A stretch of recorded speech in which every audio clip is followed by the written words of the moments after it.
eyeing up that double over there? Me? Yeah. No, I'm not hitting that anytime soon. I was about to say, you look good coming up to it. I can hit that corner fine. I can barely hit this jump right before the rhythm section. That second one, I can barely hit that. I'm like 5th pinned on it. So I know I'm not hitting that.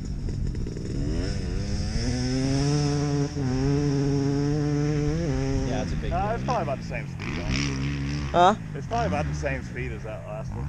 You think? Yeah. The kid did it earlier on a 125. We'll see.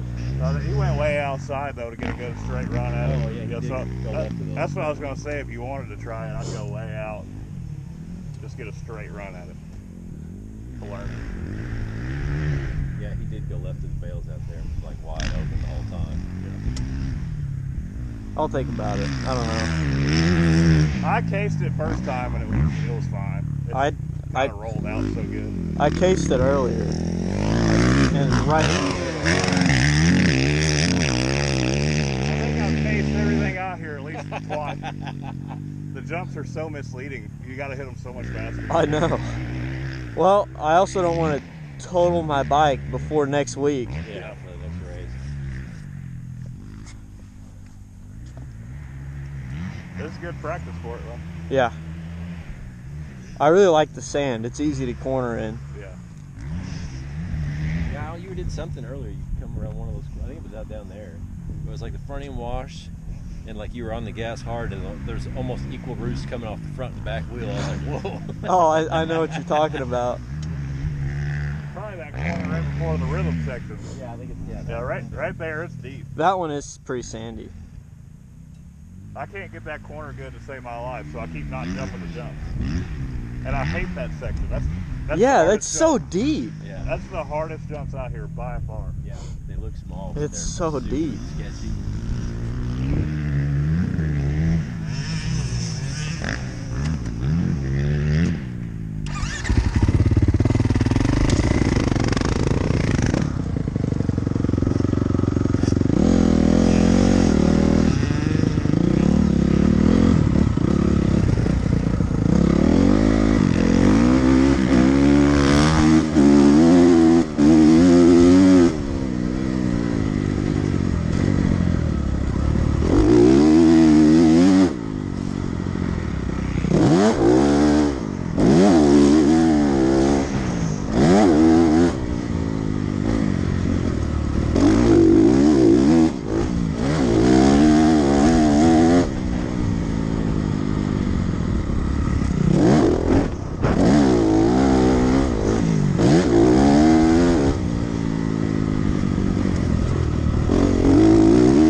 Yeah, I'm actually hitting the jumps now. Jameson and them here yet? I don't know. Can I have a drink? What do you have? If there's a water, I'll take a water.